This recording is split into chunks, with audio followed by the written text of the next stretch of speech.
right, ladies and gentlemen, welcome back to the EGFC. We are ready here with some more Super Smash Bros. Ultimate action. I am Cool J, joining you here with Soy Saurus, and we're excited to get it going on. Who do we got showing up here today? We've got Manhattan and Quinnipiac, and for the first players for both sides, for Manhattan, it is Sam, the Captain Falcon, and for Quinnipiac, it is Grub, the Inkling. Yeah, definitely an interesting one. We've been seeing a lot of Captain Falcon here, at least more than I was expecting to see. I'm never going to complain because I love some good old-fashioned Captain Falcon gameplay, but, right now, he's really doing whatever he wants. Sam playing really, really well, racking up the damage onto this Inkling here. Yeah, Falcon, one of those very, honest characters. He's got plenty of options, plenty of ways to mix up, but you can kind of tell what he goes for. But that up smash, the double hitbox of it getting connected, I find it very easy for that up smash, to fall out of. But because that player was on the ground, great stuff connecting both hitboxes. Yeah, I mean, and that's really just textbook what you're looking for, and even already on the second stock, building up the damage, does get the root there, but not really able to do much with it. Even when Grub finds what he's looking for, he's still just struggling. Now trying to make it back to stage, and Sam just punishing every move he makes. I'm wondering, is this just an off day for him, or is it something else going on for this Grub player right now? Oh my goodness, and the smash. What a forward smash. But I was going to say, Falcon, in this type of matchup, Inkling's super light compared to most characters, and Falcon has so many moves that just hit like a truck. And that forward smash is going to, break through most of Inkling's moves. Yeah, and that's really what we're seeing right now. I mean, he has been able to build up some damage, but I'm seeing a 3-stock here, honestly. It's just, oh my goodness. And there it is. Oh, he caught him! Oh my goodness. I'm in shock. I did not think the forward tilt would connect there, but I properly spaced and everything. Great stuff from Sam. The tip of that forward tilt, right at the edge, at the top of that hitbox, it will spike, and that's why you see Captain Falcons always spam it at the ledge, and right there, uses it to catch the Inkling on his recovery, and a 3-stock to start the day. Yeah, that is not what I was expecting to see as we get started. Now, I'm wondering to you, we were talking a bit about the matchup here, Inkling obviously very light. Do you expect Grub to kind of go back and try and maybe switch up the characters, or do you think he can run it back and just change up his playstyle a bit? I'm not sure, because I don't know if Grub has any pocket characters or not. I think that Inkling typically wins this matchup, but not on a triplat like Battlefield. I'm expecting him to go somewhere like FD or Smashville, somewhere where it limits the amount of combo ability, because Inkling is also so light that he or she easily falls into Falcon's combos. Yeah, definitely. All right. Well, we don't have to wait too long to get our answers. They are gonna be running it back on the Inkling versus the Captain Falcon, and we are here at Kalos. Yeah, and I feel like this really plays to what we were just talking about, trying to get some of those platforms off the side. The triplat was just so difficult. We could see Sam really just getting all the combos he wanted, but still here. I mean, already Grub getting so much more momentum on this flat surface. I don't know. I mean, it seems like it's working out for him, but it's still back and forth. It could go either way. Things that Kalos will allow Grub to do is charge up his ink whenever he needs to. This stage gives you so much extra space to work with, so he kind of gets to pick and choose when he wants to go in on Falcon. Ooh. Yeah, but Sam still just knowing this character so well. Oh my goodness, being able to find these openings, even in a spot where Grub should be at the advantage, they're still just struggling to find anything here.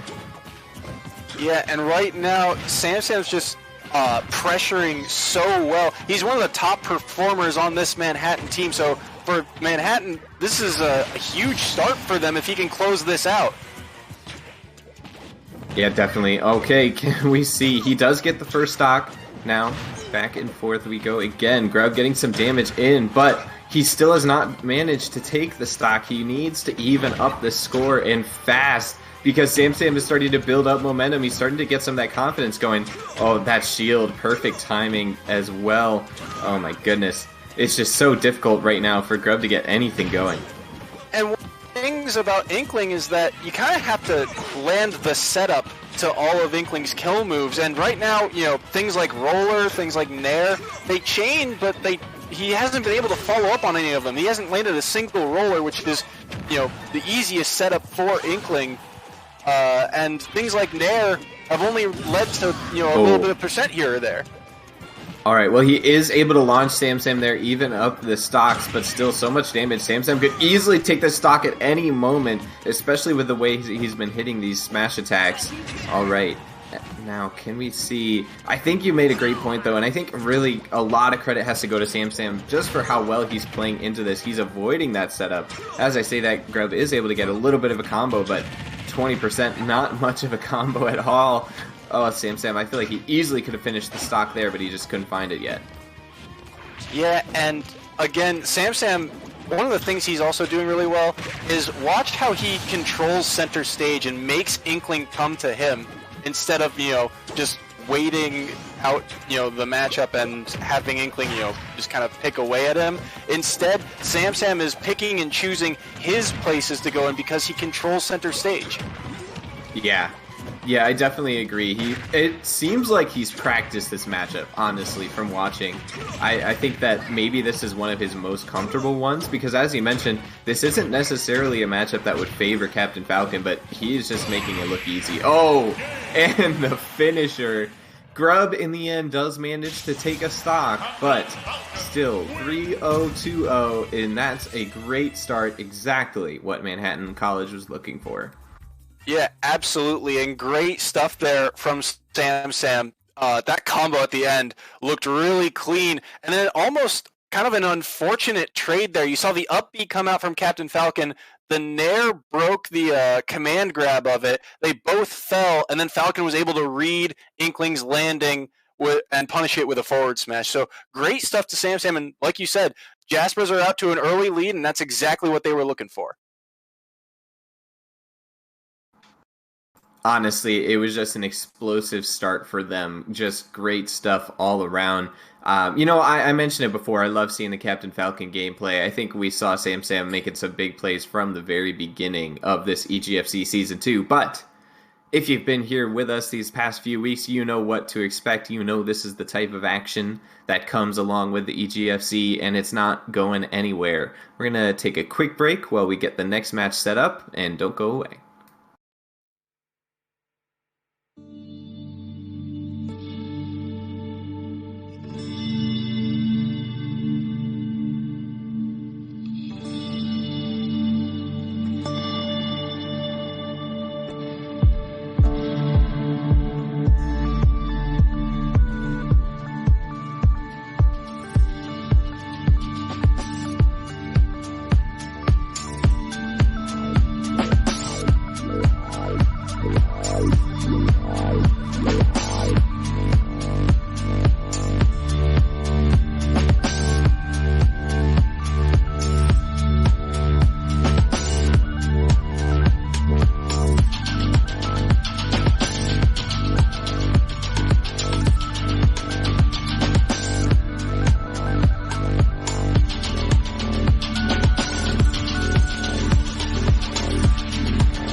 Hello, ladies and gentlemen, and welcome back. I told you we weren't going anywhere, and we weren't. Baco and Cross are coming in here. Baco, of course, trying to bring things back for Quinnipiac. They are flipped sides, unfortunately, but that's okay. I'm sure you guys will be able to keep track. So Cross, of course, is going to be for Manhattan College, and I'm looking forward to seeing what happens here. Baco is one of the strongest players on this Quinnipiac squad, and we were favoring Quinnipiac coming into this match. They have a better record, but, you know, that incredible start from Sam, all of the momentum is in Manhattan College's favor right now, and Cross is making some plays so far. The reason Quinnipiac, puts Baco in here is so that, they can gain some of that momentum back, but this pretty even, but this is part of the danger of this matchup between these two characters. Shulk can edge guard Robin for days, and Baco knows that and goes deep for that first stock. Yeah, but so much damage built up. Cross can take this stock back at any second. He just needs to find a hit. Right now, he just can't quite find it. Oh, and that one's not quite going to finish him off. And every time that he can't finish him off, Baco is just peppering in more and more damage, trying to keep this advantage going, try and snowball this first section. It was dangerous there for a moment for Baco, but great weave there on the speed art to get around some of the projectiles. Unfortunately, going to get caught out on the ledge there, but still good stuff to rack up that extra credit. And the backslash caught him in the back, so it does extra knockback and secures the second stock. Yeah, and that's what's so dangerous about playing against Shulk with the different Monados. I mean, just so much damage that can come out. That was a very low percent kill, but that's what you have to be worried about against this character. Yeah, and look at the spacing from Baco too. And the smash art reads the roll from ledge. Oh my Baco. Goodness. Oh my. That smash chart is insane, and Baco knows it too. You saw him catch the jump out of Robin, and he goes, okay, he's going to grab ledge, watch this roll read, hits that B button, he gets the smash art, dashes back, and just plunges that sword into Robin. You know what that was? That was Baco saying, you know what, Sam, that was okay. That wasn't bad, but this is how we really play. This is how Quinnipiac plays Smash. Oh my goodness. Cross, he looked like he had a chance there, but I feel like Baco was just stringing him along. Oh my goodness. So how do we flip things up here in match 2? Do you think Cross, what can he do to try and come back after that? Honestly, I kind of like the strategy that Quinnipiac went for last time and go to a stage that gives you some space, like Kalos, maybe a town and city, where you can kind of, because Shulk doesn't have any projectiles, and half of Robin's kit is projectiles. So if you can, use that to your advantage and just not let Shulk in. Shulk's sword covered so much space, and Baco does a really good job of spacing things like all of his aerials, his nair, back air, forward air. So, create a little bit of distance first, and that way Shulk won't be able to rack up so much extra credit. Yeah, I agree 100%. All right, well, we're getting back into it. It looks like they are going to be running back the matchup. Shulk versus Robin. Okay, let's get into it. Here we are, Game 2. Baco just showed a dominating performance in Game 1 of this set. Let's see. And we are going to be at Kalos. Very predictable from these two teams today. Okay, some damage peppering in back and forth. Nobody really has an advantage yet, but so far he's trying to space it out, and Baco's not letting him, playing more of a rushdown style, trying to really pressure him as much as possible, not let him toss out those projectiles. Yeah, and Robin doesn't have the best options out of shield too, so him rushing down in and not letting Robin use any of these projectiles is actually the smart play from Baco. Oh, Cross. That was dangerous there. He is able to recover. The damage is almost even, so Baco has been playing this very well, but Cross... Oh, the SD. You really hate to see those. So I think he meant to roll from ledge. A great job catching the jump there with the up air. But I think Baco meant to roll from ledge, but because of Robin's side B, the fire, the hitbox outlasts the invincibility when you grab the ledge. it was a buffered air dodge instead, and that's why Bako fell off so quickly. Oof. Well, you hate to see it. All right, well, we're back, and the stocks got evened up, and Bako is showing that an SD is not going to be enough to save Cross here. He's racking up the damage again, and there we go, the low percent kills. This is what you see from Shulk. It's so dangerous trying to play against him. Going back to the Speedman auto, not giving Cross any space to toss out these projectiles and continuing to try and pepper in damage. But Cross fighting back, getting some big damage in, and there we go. Now we're all even at 1. This is it. Cross needs to get this final stock here to bring it to a game 3. Bako, of course, wants to finish it off strong and get some momentum back for his team going into the 3rd set. And you can tell Cross is trying to play patient, but Bako's just not letting him have any space to work with, and Shulk has so many tools to be that type of rushdown character. Yeah, and Cross just trying to recover right now, trying to get back to the stage. He's been in disadvantage for so long. He has almost no damage onto Bako on this final stock. Meanwhile, he is basically in kill range with what we've seen from Shulk, what we know we can see from Shulk. That one was not going to kill. He wasn't on the right Monado for it, but so much more damage in there. Oh my goodness. How many times is Cross going to walk right into these smash attacks from Bako? Well, Bako getting the read and getting the win. 3 times Bako read a roll from ledge, and it killed twice. You gotta stop rolling from ledge because Shulk's forward smash just covers so much space, and even without the smash art on, that probably would have killed. It is such a potent move, and I mean, credit where credit's due. Bako played the matchup very well. Yeah, and that's exactly what Quinnipiac was looking for. I mean, they would have liked to see it be a little better, had some unfortunate SDs and things like that, but, you know, they were able to bring it back now, just a 2-point differential. It's 7-5 in favor of Manhattan College. Sam coming out with that great performance in the first set is keeping them in the lead for now. Coming up next, we believe, is going to be Riza Luca from Manhattan College and Mr. Purple from Quinnipiac. I do remember Mr. Purple. I feel like he's going to have some pretty fun stuff coming out for us. What are you expecting to see from that next match? I am not certain. Riza Luca, I believe, has a couple of characters. I know he's played Joker a couple of times, and that's always a wild card of a character. So we'll just have to see. Yeah, and we won't have to wait too long to get our answers. We're just going to go to another quick break while we get things ready for you, and then we'll be back with some more Smash Ultimate action. Don't go anywhere.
Once again, so it's actually going to be Derpa Lerpa, not Mr. Purple this time around, and he is going to be against Riza Luca. Riza Luca on that Joker pick, as you mentioned. Derpa Lerpa going to be on the Dr. Mario, and we're getting into it here. Manhattan College holding a thin lead. Riza Luca hoping to keep it here, and he is already building up the damage onto Derpa Lerpa. Joker has a lot of tools to kind of outspace Dr. Mario, But one of the things about Dr. Mario is he is going to hit like a truck. So when he gets in on this Joker, he has to make his combos count because he's not going to get very many chances. He might also kill early. Joker is a fairly, surprisingly light character, and a lot of Dr. Mario's moves, especially that down B, that tornado, has multiple hitboxes, and each one of them very strong. Yeah, I think what you mentioned really is just he has to be able to get in there and make those combos count. He does have very potent combos where he can get in a lot of damage, but the key is actually getting in there and landing it onto him because, I mean, he is working his way back, but oh my goodness, just so much damage coming out from this Joker right now. Let's see. Who is going to get the first socket? Oh my goodness, just barely doesn't kill Derpalurpa. Gonna be able to recover there. That one was close.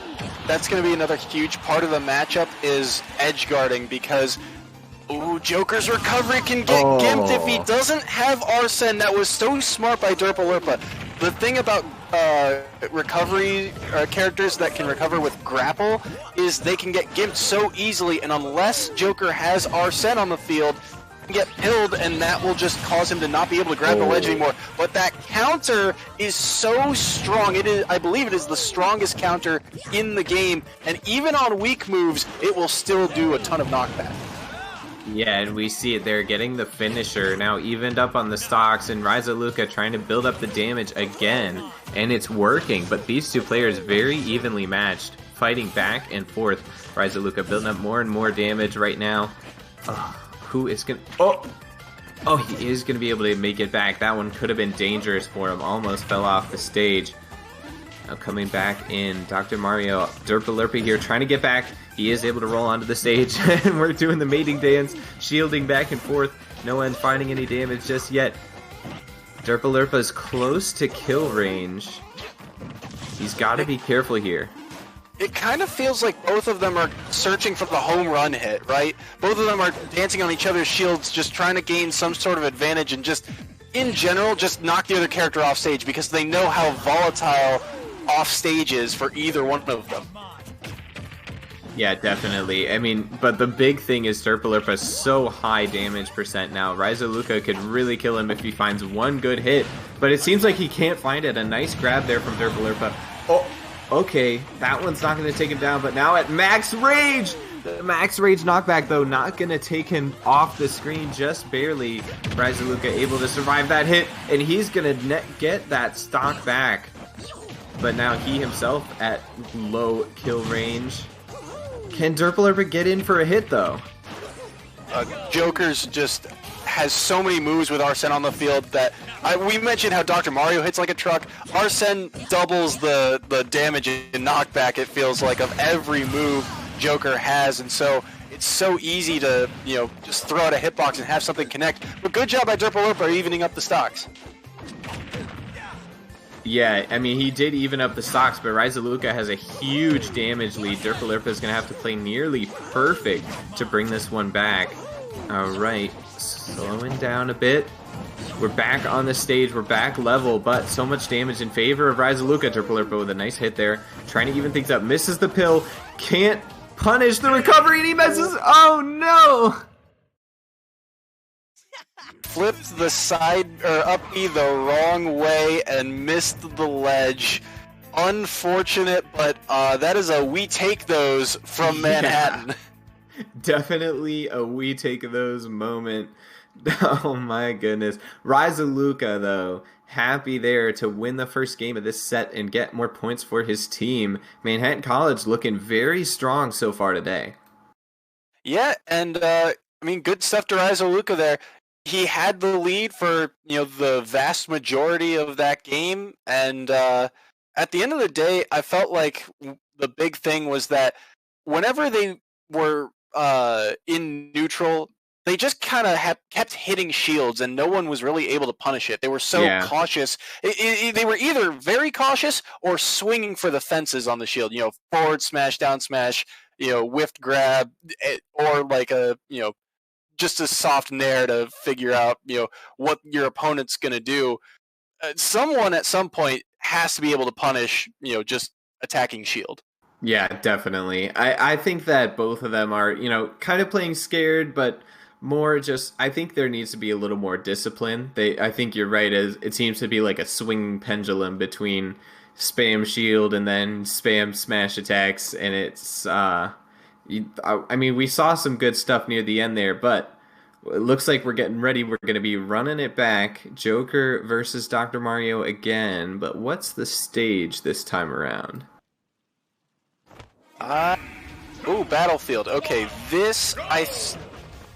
I don't know. I think this one will extend Dr. Mario's combos a bit more, but that's assuming Dr. Mario can find a way in on Joker.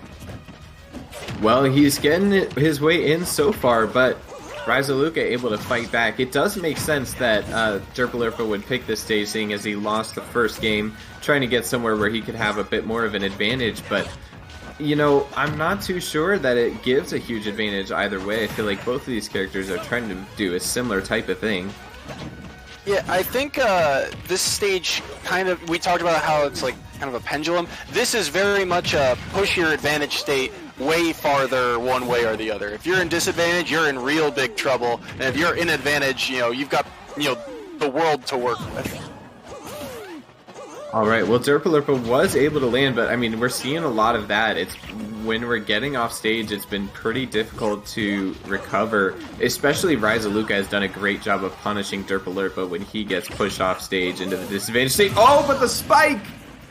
The spike off the stage! An incredible play from Derpalurpa there to take the first stock. Clean stuff there, going off stage, getting the back air and catching the snap to ledge. Once you grapple, you're still vulnerable to getting hit, and he knows that too, so he goes off stage, throws the back air out there, and gets the stage spike for it. Alright, Derpalurpa so high damage right now, but he's trying to build up more onto Ryzaluka. He wants to take another stock. He wants to put this game out of doubt. We'll see. So much damage. He's almost at full rage. He's going to be doing a ton of knockback. Oh, and the back throw gets the kill. Now just one stock remaining for Ryzaluka. He's got his work cut out for him if he wants to come back into this one. Dr. Mario's strongest throw is that back throw, and a, pretty high percent Joker on the ledge. Yeah, that's going to kill every time. Already read the roll in, but does not get the forward smash, and both of them are swinging for the fences now. Yeah, I mean, I don't blame Ryzaluka swinging for the fences. All it takes is one good hit to get at least one stock down, but it's just so difficult. There we go. Finally, he's able to take that first stock, but still already up to 50% on his last stock. He's going to have to play nearly perfectly if he wants to finish out a 2-0 here. Derpalurpa on the ground, looking for some damage, trying to build it in, trying to finish out this game and go to this third game of this set. Oh man, so much damage onto Ryzaluka. He's in the disadvantage state. Derpalurpa has done such a good job of punishing him.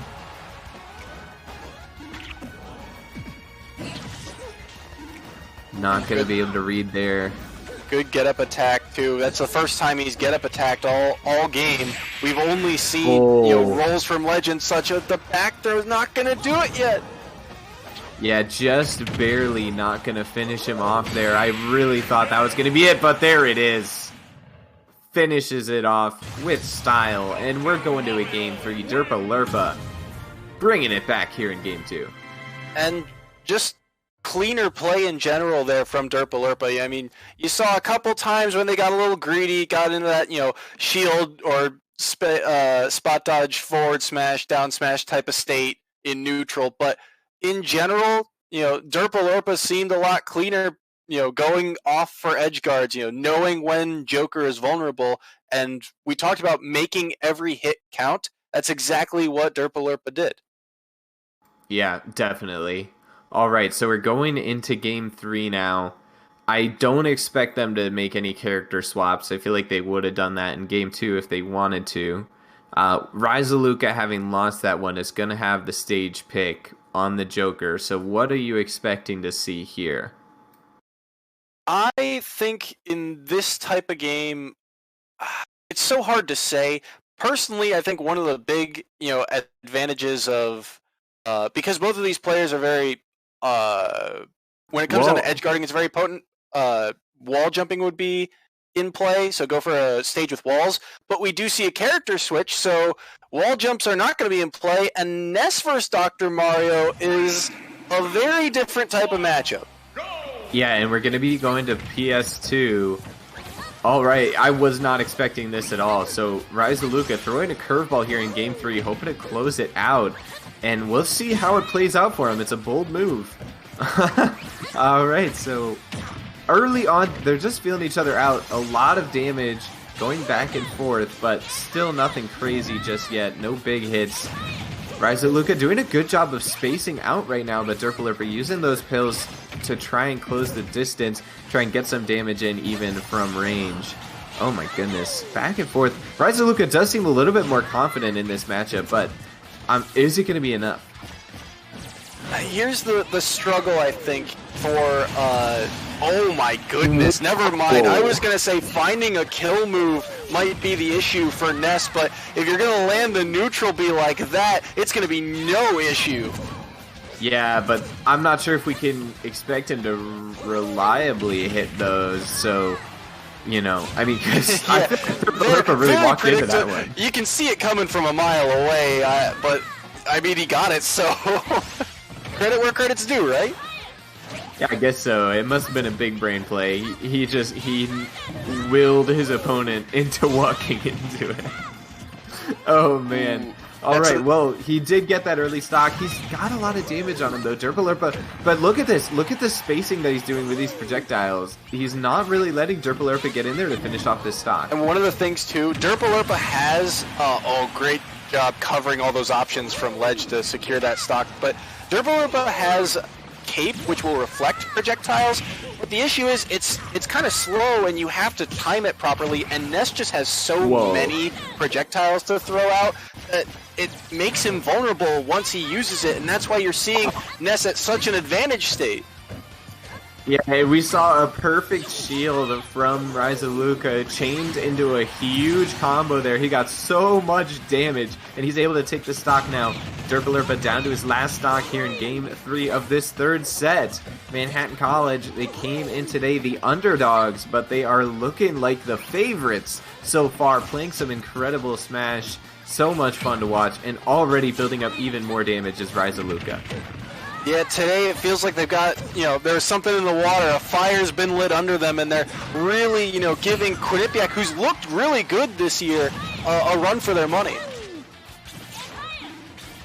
Both of them high damage right now, but remember, Derpalurpa still needs to work through 2 stocks. Well, there's one down, but one more to go, and he is at a huge disadvantage damage-wise. I feel like it's one good combo from Ryzaluka, and it's game over. So we'll have to see. Oh my goodness, coming in on the pill, recognizing the opening.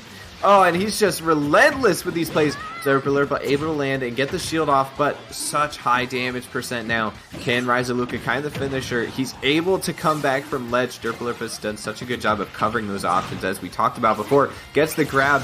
Oh my goodness, can Ryzaluka land? Please! He gets hit with a pill every time he tries to do anything. Now Derpalurpa starting to bring that cape out, trying to punish the projectiles, but unable to. Both at kill percent. One strong move from either will end the game, and they both know it too. So we've seen them in this scenario before. Just throw out smash attacks. Which one will land first? All right, Ryzaluka able to land, able to get back to stage, trying to get the grab. A little bit of a jab combo, but that's not going to do it. That's not going to kill. Dancing around the stage, back and forth. The shield goes. He tries to grab, not going to get it. Oh no! Oh, no! Ryzaluka, no! It's the bread and butter Nest, and the down smash is gonna take it! I'm in shock. He choked. He just choked. Ryzaluka, he had it. He got the play. He had exactly what he needed to end the set. And he just choked. And you can feel, like right at the end there, you could feel the tension and the nerves really kick in because they both knew, right? Mario has so many different options that he can just throw out that will kill a light character like Ness. And Ness has all of these easy setups that could also get a kill. And he had it. The side B, he wanted to grab. If he had actually up smashed, if he had gotten the correct hitbox of up smash, it would have killed because the yo-yo can act a little awkward at points. But he wanted the grab because Ness has 2 different throws that would kill, and he just couldn't get it. The DI from Dr. Mario got him out of the fire in time, and credit where credit's due. Derpa Lurpa takes the set. Definitely. And with that as well, Quinnipiac has officially taken the lead. It's now 10-8. So a 2-point lead, but a lead nonetheless. We'll have to see over these last 2 sets, can Manhattan College fight back for an unlikely victory, or will Quinnipiac hold on? You'll have to stick around and find out here at the EGFC Season 2 with some Super Smash Bros. Ultimate action. Don't go away.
All right, ladies and gentlemen, welcome back yet again. And if you have heard me cast before, you know I am incredibly happy right now because we have a Kirby coming out from the side of Manhattan College. It's going to be Crimson on the Kirby versus Soul Cake on the Sonic from Quinnipiac. Now, Sonic is a staple of online play, but Kirby is just a classic. He is unbeatable. Kirby is the best character in the game. I don't understand why more people don't play it. Kirby does have a lot of good tools and a lot of combo ability, but Sonic is one of those characters that's infamous online because there's just so much movement you have to worry about, and it's really hard to track sometimes. So, an interesting stage choice for both. I feel like, Triplats will extend both of their combos, making it very volatile, and finding kill moves, I was about to say, was going to be the key, and right off the bat, Crimson taking the first stock with that down smash. Yeah, so a lot of people see Kirby's biggest weakness as being a lack of kill moves, and while I understand, I think if you can use the kit well, you have plenty of kill moves. I think a bigger weakness is just how slow he is in the air. Because, I mean, you see there, that was like the down smash, just completely killed at a pretty low percent too. Now, obviously Sonic isn't the heaviest character, but still, just crazy stuff. I love Kirby. I'm so biased. I can't. I got you, but I do think it's also interesting. A lot of Kirby's hitboxes are, his feet, which almost feel like a disjoint, right? They actually extend so much farther than you think they would. Yeah, he has a surprising range on his attacks, but Crimson not getting quite what he was looking for there. Soul Cake going to take another stock. He's looking to finish this one off. This is what's so good about Sonic on online, is it's just so hard to dodge against those dashes. Oh my goodness, just so difficult. He can rack up damage with ease, and that's what makes it really hard. On Kirby, you really want to try and chain the dare, the down air is so good. You can chain it into up tilts, up airs, even nairs or a forward air. And the forward air is a really good kill move as well. It can do quite a bit of damage. But so far, Crimson's just really been struggling. Oh, but there we go. Back smash. That's actually one of my favorite ones, too. The back smash is just incredible. But he has so much damage on him right now, and Kirby's such a light character. It's going to be really difficult for him to bring this one back. Yeah, he needs to find a grab or a down tilt, something like that, I feel like. But Soul Kick has just done a really good job of maneuvering around, and that's just the nature of Sonic, right? The mobility, but oh, that down B actually almost killed. I'm shocked. I didn't think that would kill it that low of a percent. Yeah, all of Kirby's special attacks really have quite a bit of power to them. They're just obviously very, very difficult to actually land. But especially against something like a Sonic that's always going to be rushing you down, it can be a great way to try and punish that aggression, to come in with those down Bs and really catch someone off guard. Sonic getting a grab there, not really able to do anything with it. Sonic doesn't have a kill throw, but he does get the good hitbox of the back air, and Kirby at that percent, that's going to be a stock every time. Stop the count! Soul Cake takes game one. I wasn't expecting it. Oh man, this is obviously fake news. Yeah, I just wasn't expecting it. Oh, man. Soul Cake takes game one, and it was pretty back and forth. Two characters that kind of do the same things in a very different way. Rack up a lot of damage, but also tend to die fairly early because they're so light. Yeah, definitely. So, I mean, I'm interested. I'm not really expecting him to switch away from the Kirby. I feel like we've seen Crimson on the Kirby all season long. So, I'm curious what he's going to go through here. I mean, honestly, if I'm him, I'm thinking, one or two plays go my way. I played a little bit better, and I easily win that set. I win that game, and I win the set. So maybe he just thinks he can stick with it, trying to keep it going, run it back. Because I feel like that one really could have gone either way. Yeah, and you mentioned one of the things was Kirby is his setup for kill moves. One of the big ones was down air, and we really only saw him use it once. Now, down airing on stage is kind of, it's a little bit committal, because if you miss, you can get punished for it fairly easily. But if you get it, it might be worth it. So I'm looking for him to adjust and, maybe throw out a few more down airs, especially when Sonic is closer to that kill percent. Yeah, I would say one thing, Kirby doesn't necessarily like platforms, as he does go to PS2, a more neutral stage. The platforms can sometimes mess up his combos with the up tilts and the up airs. And so sometimes I would have expected to see something more like a Kalos or a Final Destination. Maybe those were banned out though. But in any case, here we are. PS2, it's not that bad, but I would say not necessarily ideal for the Kirby. So we'll see how it goes. I would say the platforms are easier against the Sonic, just trying to avoid the dash attacks. So that could be maybe the thinking here. As we're going into it, and it's back and forth so far, very evenly matched damage-wise. But I'm not sure about that up B. Really just kind of set himself up to get hit by the dash attack there. Yeah, the dash attacking or using Sonic's spin dash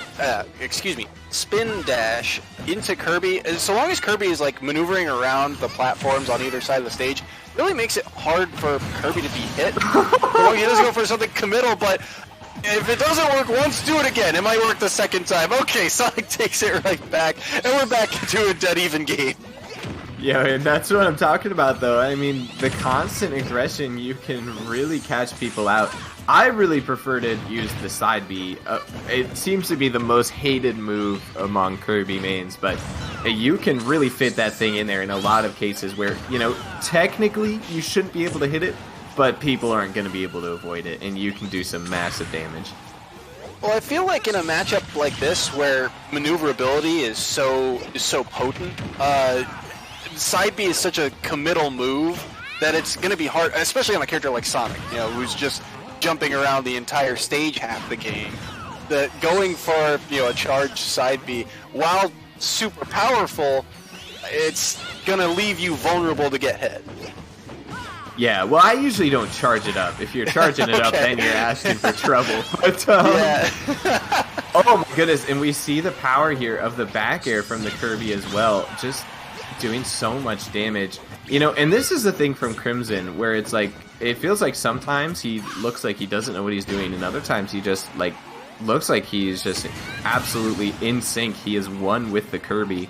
And it's like a swinging pendulum, as right there he gets taken down to his last stock. So much damage on his Soul Cake, and he can't find the kill, and there it is. Now we're all even, and what a fitting way to end this game. This whole set has been so back and forth, and it's all down to this. For all the marbles, he's finding grab after grab, chaining it into an up B. Can't quite find the damage off it, though. I would have liked to see him end it with something a little different. Oh, and that up B there was definitely a mistake. Basically let Soul Cake get some free damage. Back and forth we go, and oh my goodness. The suspense is killing me on this one. It was still a good 42% from that combo, but the issue is Sonic can push his advantage so far outside of his own combos, and he was starting to read Kirby's recovery. Too many jump uses, has to find a way to recover low there, but reads the high recovery and clears up the set. Yeah, and that one is very close to locking this one up entirely. After that win for Soul Cake, Quinnipiac now up 14-8, a 6-point lead, which means I believe we need to see at least 2 stocks in this last set just to tie things up. So Hammer has his work cut out for him. Hammer from the side of Manhattan College, going to be facing off against Mr. Purple from Quinnipiac. So if you're having fun with some of this EGFC Super Smash Bros. Action, make sure you can keep track of us on all social medias at official EGF. And we're going to be back shortly with the last game of this set between Manhattan College and Quinnipiac. Don't go away.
Alright, ladies and gentlemen, welcome back. This is the final game, the final set in this series between Manhattan College and Quinnipiac. We've got Hammer from Manhattan College and Mr. Purple from Quinnipiac. It's going to be Mr. Purple on the Ness, Hammer on the Terry. He's going to be asking if he's okay. And so far, Mr. Purple is not okay. That's a lot of damage built up on him right now. Yeah, this is also, I want to point out the stage is going to make it super volatile for both of these characters because finding a way to land on either of them is super dangerous. Yeah, definitely. I would say I'd slightly, I don't know. I mean, I feel like both of these characters are really great in their own ways. I think not having the platforms is going to be really difficult for Terry here, though, because we're seeing Ness just chaining these projectiles over and over. Yeah, and this is another one of those matchups where for Hammer, he has to make every hit once he gets in count. He's got plenty of kill options on a super light character like Ness, but he loses go because he loses the stock. That back throw, so powerful, and Mr. Purple takes the lead. Yeah, I mean, such high damage, but is Hammer going to be able to find the kill blow here? He has to even up the stocks right now. Let's see, can he do it? Oh, the perfect shield. A great play from Mr. Purple. Great read. Oh my goodness, the combo. So much damage. He was looking for the kill blow there.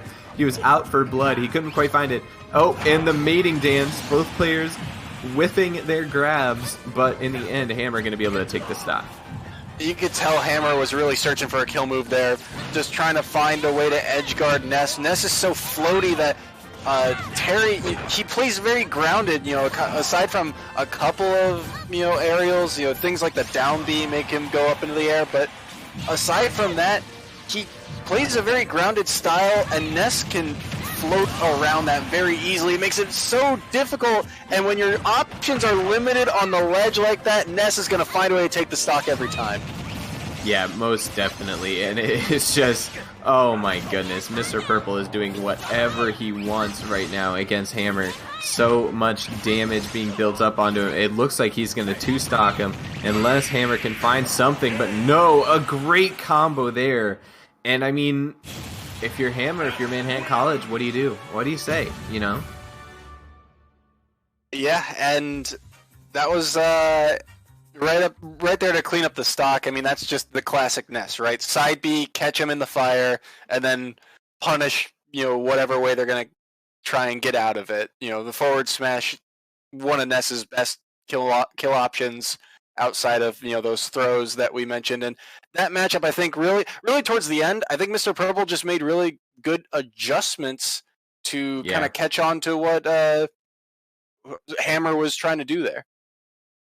So I guess my thing is, I mean, do we run it back? Do we go the Terry again? I don't see any way.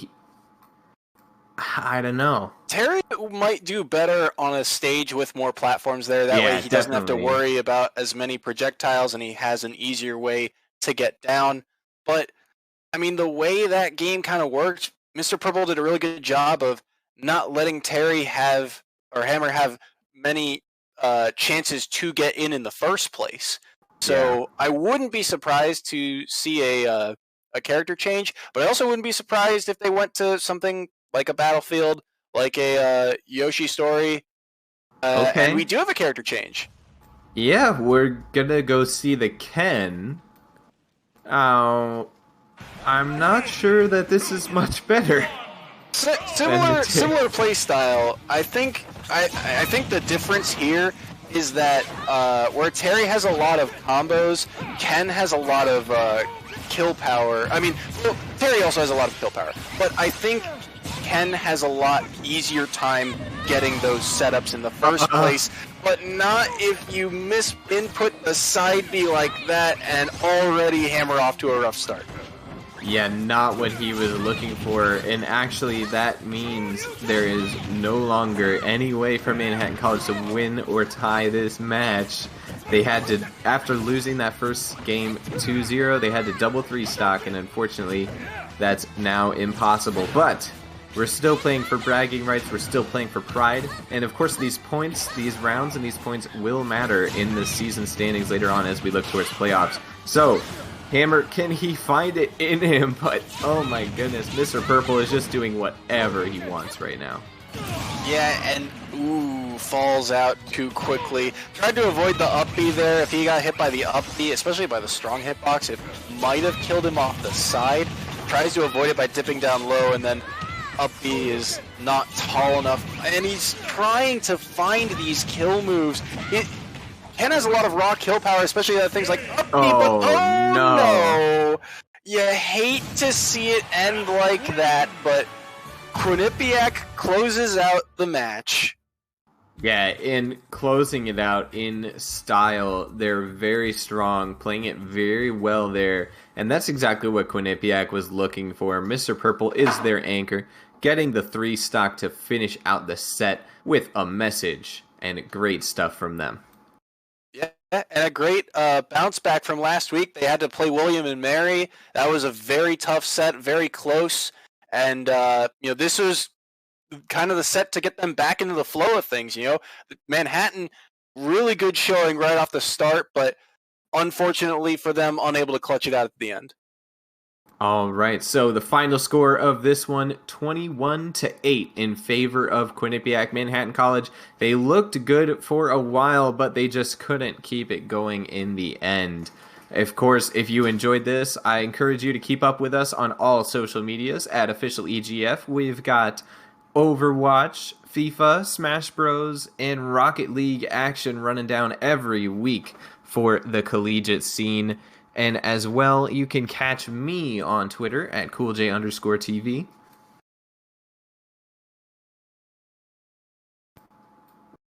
And Soy Sauce? What's your... Sorry, my audio cut there for a moment. Gotcha. My Twitter is Soyson J at Soyson J Sport, SOISSONJSPORT. It's beneath. Pointing. It's on the screen. All right. It's all on screen. In any case, if you've been enjoying the action, we're not done just yet. We've got one more match coming at you. It's going to be Mississippi State facing off against Hawaii. So, if you want to see some more Smash Bros. Action, don't go away.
Hello, ladies and gentlemen, and welcome back to the EGFC Season 2 Super Smash Bros. Ultimate Stream. I am, of course, still Cool J, and I'm still here with Soy Saurus, and we're looking forward to some great matchups here. We've got Mississippi State and Hawaii ready to go, and what are you looking forward to in this first matchup, Soy?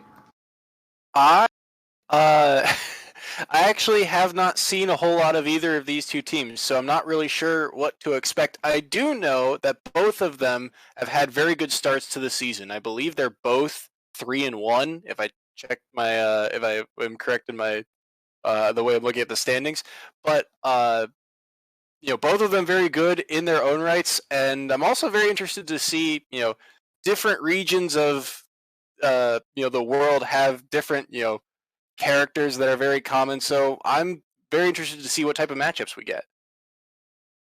I am as well. We are going to be seeing, it is Gray for the side of Hawaii and Yosefu. Let's go with Yosefu. I think it's Yosefu. Yosefu. Okay, that's a name. All right. And so, of course...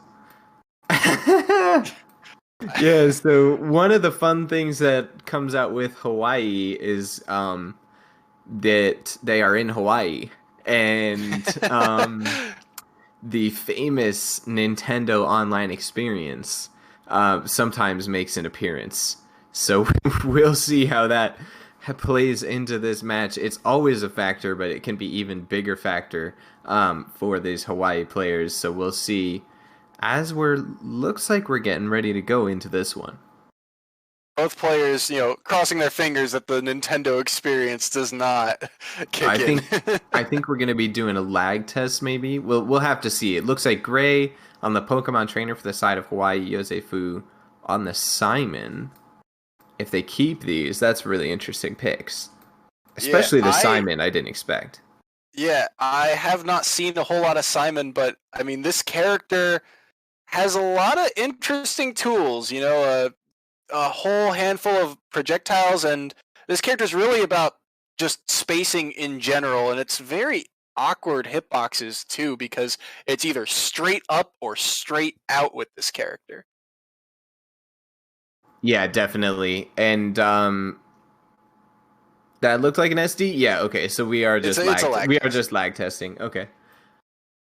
So it should be pretty interesting. I really haven't seen much of Simon in general. I do know the Pokemon Trainer pretty well because I've practiced with a PT player. But I don't know. I am really interested to see how this one's going to play out. Things about Pokemon trainers I find in this game, they all play very differently, right? They all have their own style. They all like one of the Pokemon, a little more than the other, and they all tend to use, each one for different purposes. I mean, obviously each of those characters have their own. Between Squirtle, Ivysaur, and Charizard, each of them have their own utility and their own strength. But the way that players use that utility is always different. Yeah, definitely. I mean, I think that's the fun thing about PT is that it's really like 3 styles of characters all built into one. And it's about trying to maximize the strengths of each. But so far, Yosefu on this Simon is just building up all kinds of damage. He's not really letting Gray do anything on this Squirtle phase. He's already up to that 60% damage. Yep, we're going to see the Bulbasaur come out. Really can't afford to stay on the Squirtle once you get to that range because he's so light he could just get taken down very easily.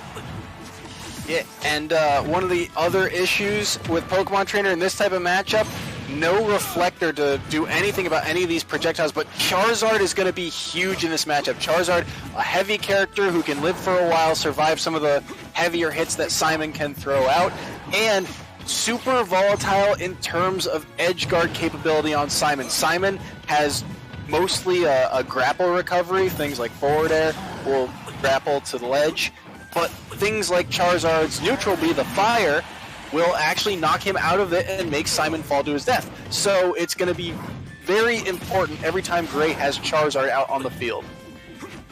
Yeah, but such high damage on this Charizard right now. Now, oh, that was a dangerous Flare Blitz, but he gets punished for it. Yosefu really just reading these plays. And Gray, he's not even going to try to go to the Squirtle. He goes straight to the Ivysaur here, not taking any chances right now.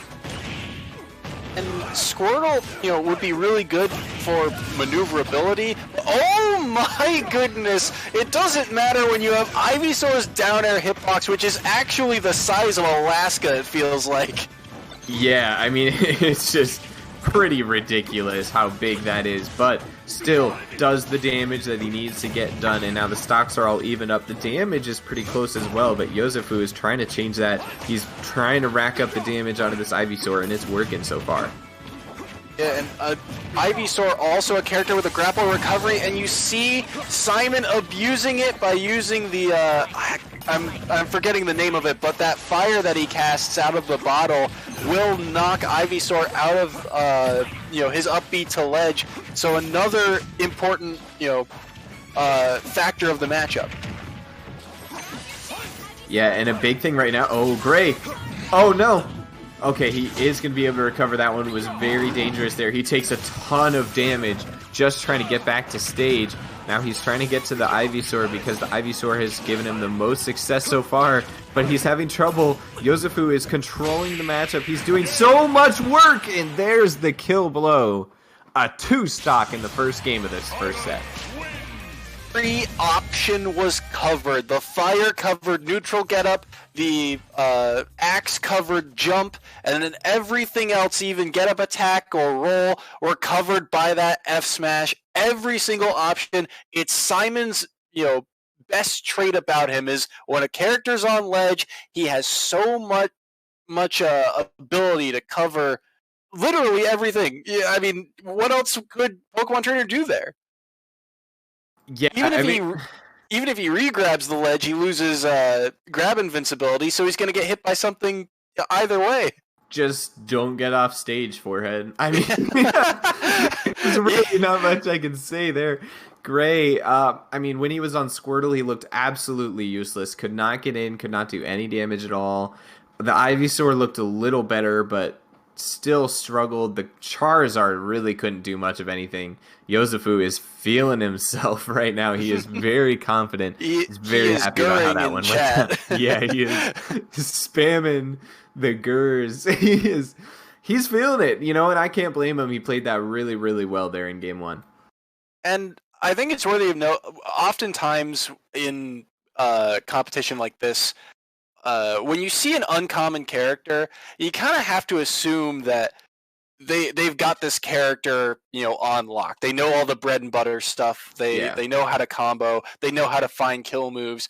And so the second Simon comes on the board against a character that doesn't have a great way of dealing with projectiles like a Reflector, you could kind of get the sense that things were starting to sway towards Yosefu's way.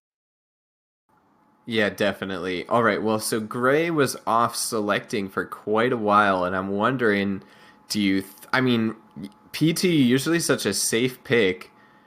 Okay, so he is going to stick to the PT. I mean, I don't, in general, it seems like people that main PT, they don't have a secondary because PT is just so good in so many situations. But really, Simon, this Yosefu Simon seems to have his number. We'll see if that changes here in this second time around. Let's see, what stage is he going to be going to? He ran it back, and I think the thing here, the key part of this match, is Gray has to make better use of Squirtle, and already off the start, he's getting red for it. Yeah, I mean, once again, the one rule of playing against Yosefu Simon, don't get off stage. And he's getting off stage. He's immediately forced onto the Ivysaur, barely did any damage. Now, the Ivysaur is doing work. The Ivysaur has worked well for him, but it's not enough. PT works well as a unit, and he's only got 1/3 of it working right now. Yeah, and where Charizard has survivability and Ivysaur has the combo game, Squirtle has really been the downside or the downfall of Gray right now, and he has to make Ivysaur and Charizard work, and it's so difficult when Yosefu has all of these options covered. Oh my goodness. He can't even get back to the stage. He was able to build up quite a bit of damage. It'll only take one good hit from this Charizard to knock him off and take that stock back. There's a throw. That's not going to kill, but he's trying to edge guard now with the neutral B. Not going to be able to keep him from getting back to stage, though. And Yosefu already working on building up that damage again. Oh, my goodness. Great. Was that a back air? Great back air. It was, back yeah, Charizard's back air is so good. It covers so much distance, and it's so strong. No matter what part of the hitbox you get hit by, it is still going to be the same amount of distance. So it is one of Charizard's best moves. But Yosefu absolutely moving right now on this Squirtle. Oh no! He does not miss! It feels like every time he throws out a projectile, it's a heat-seeking missile, just seeking out Gray. Oh man, he's going to be able to recover, but he's forced onto the Charizard without doing any damage at all onto this Yosefu Simon.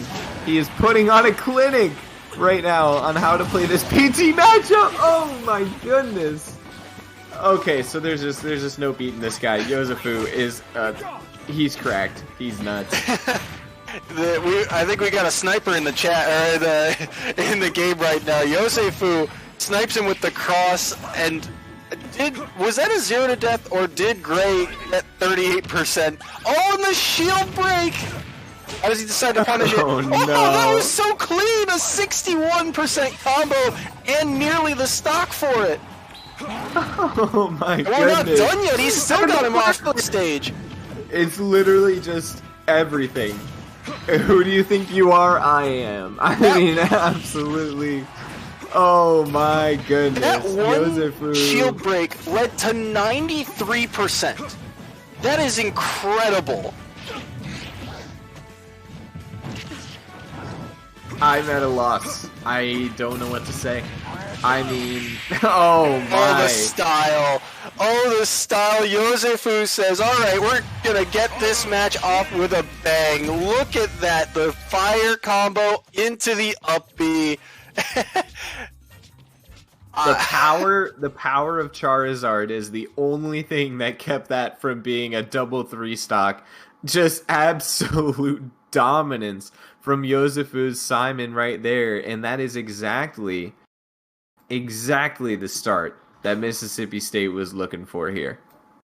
And yeah, if you're Mississippi State, you got to be feeling good right now. There's got to be a huge wave of momentum for them because that was what a performance, right? Just everything seemed covered. It seemed like the second Yosefu had center stage and the second he got Gray off stage, it felt over. You know, he just cornered him from center stage. Yeah. That's crazy for Simon. Yeah, it just absolute mastery. Just incredible stuff right there. So much fun to watch, but man, I mean, Gray has a family, dude. You can't do that to him. Oh my Just goodness. catch one of these, catch one of these. It's just so many projectiles, and what do? If you're a Pokemon trader, you don't have a reflector. Two of your guys are getting hit, or two of your Pokemon have larger hitboxes, and the guy who, the Squirtle, we talked about it. The reason that match really, I think, got out of hand was because Squirtle became useless, right? Yeah. He got comboed to like 60%, and at that percent, you get hit by one strong hit, and Squirtle's dead. Squirtle needed to be better that match, and it just wasn't there. Yeah, I agree 100%. All right. Well, we do have a little bit of time left as we get ready for this next one. I do think we're going to go to a quick break while we wait, but we're going to have Renegade from Mississippi State going up against Not Christian from Hawaii. So if you want to see some more fun EGFC action, don't go anywhere. We'll be right back.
All right.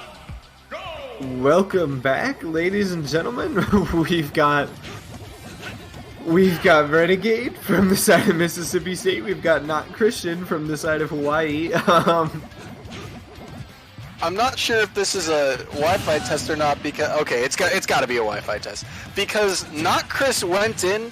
But we should preface: Not Chris went into this match picking random. He did not select Ike. He went with the question mark, and Renegade actually did pick King Dedede. So I feel like this is a Wi-Fi test. Yeah, it's got to be. They're just having some fun with it. I was definitely more than a little confused. And now we're just Random's a bold pick. Turbo-inting.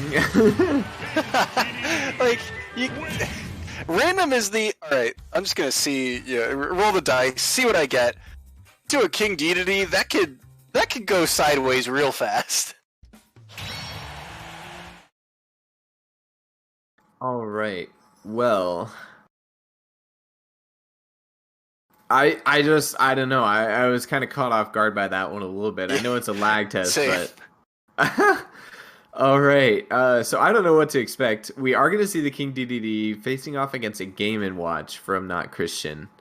I do like the King Dedede, but I don't know if he can play it as well as Kufi. Kufi, of course, is the GOAT on the King Dedede pick. So we're going to be going to PS2, and I'm interested. I mean, what are you expecting out of this matchup? So, I think Mr. Game & Watch has a lot of easy combos on a big character like King Dedede, but here's the thing. Game & Watch is one of the lightest characters in the game. I think he's third in terms of weight. And he has that reflector that you're seeing already come out. Dedede likes to spam the Gordo projectile a lot, but Dedede has so much kill power. It's one of those, what's the term I'm looking for? Like glass cannon matchups or double-edged sword. It's going to go heavy one way or the other, I think. Yeah, definitely. Well, it could be. Right now it's heavy in favor of Not Christian, but it's very early on. I feel like it could turn either direction. So far, Renegade's playing this pretty safe. He's trying to look for these openings with the Gordo. He's been having trouble hitting it, though. Yeah, and he's just trying to control center stage, right? I mean, if you give Game & Watch center stage, it's so powerful. I mean, Game & Watch can also cover so much space, but Dedede does it so easily that, Not Chris is just basically saying, okay, I'll give you center stage. I have a way around your projectiles. You have to come to me eventually. Yeah, definitely. Oh, okay. No, he's having so much trouble edge guarding. He's able to get Not Christian off stage, but he's pretty much letting him recover for free. And, really the Gordo is the option for the edge guarding for King Dedede, and he's just having so much trouble getting value out of it. Oh my goodness. Not Chris grounds him and smashes him off stage. That was a clean parry to down smash, and of course the down smash, if you play Game & Watch, you know that down smash grounds you, and it is so aggravating sometimes to get hit by because, I mean, once you're grounded, it's so hard to mash out of it, especially at such a high percent like that. And Game & Watch, all of Game & Watch's smash attacks, plenty of kill power behind them. Yeah, definitely. All right. I mean, this is the thing. Is Renegade, and pretty much any hit can take down Not Christian, but he just can't even get in there. And finally, oh my, how does he not die to that?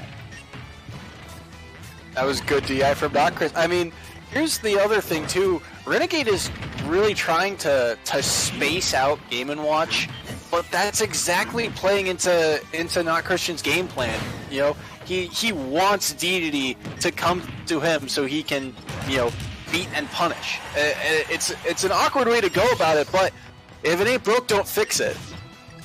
Yeah, exactly, and it's working really well for Not Christian, this game plan so far. I mean, he just looks comfortable. Renegade seems like he doesn't really know what he wants to be doing, and it's just not working. it feels like Renegade's game plan is very linear, and there's not a whole lot of adjustment to it, right? It's Gordo, throw out the neutral B as you see, and if he, gets the reflector back, he can, or if, the Gordo gets reflected back at him, he can reflect it right back with the neutral B. If the Gordo lands, he can follow it up with an aerial. But because that reflector is so fast for Game & Watch, he's not really able to punish it. Yeah, definitely.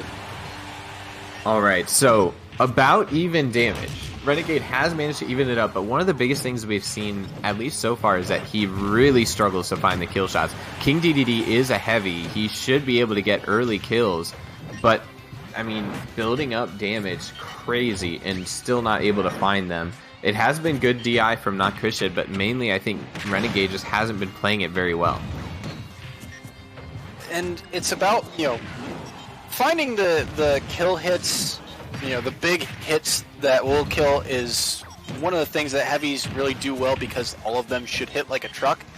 But again, I think it's part of Not Chris's game plan is he's, saying, okay, you have to come to me. You have to get within range of my hits in order to do this. And that's where the struggle really is. Renegade has to find a way in, and on a projectile character like DDD, that can be difficult.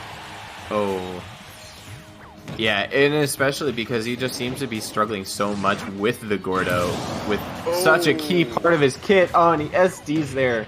He may not have had much longer with that stock anyway, but still, you really hate to see it. He is able to get some good damage coming out with this new stock. Oh, some big damage, a nice little combo.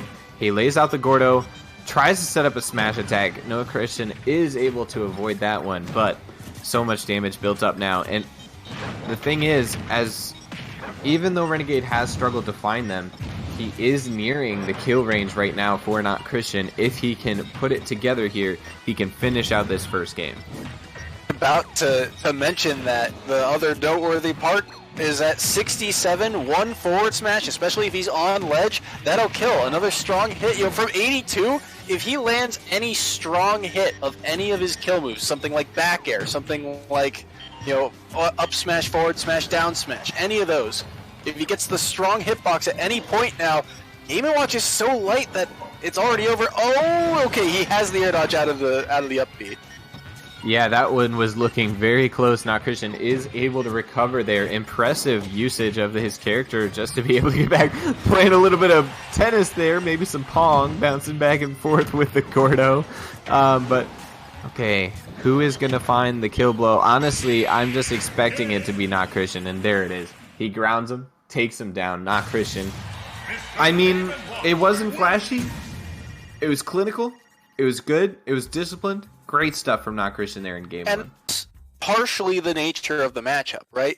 We've seen some Game & Watches like A-Fly from Canisius really go in, go for things like the drag down nair combo, and they really like to, try and rack up the damage very quickly on their opponents. But there are two types of playstyles, right? Rush down and campy. And this was a very campy match. I believe we actually got inside a minute on the timer there. So that's just how, both of these players have kind of found success. And, to come off a set where we had so much action, like Yosefu brought us to a set where it's very, laid back, very spaced methodical. out, a lot of projectile. Yeah.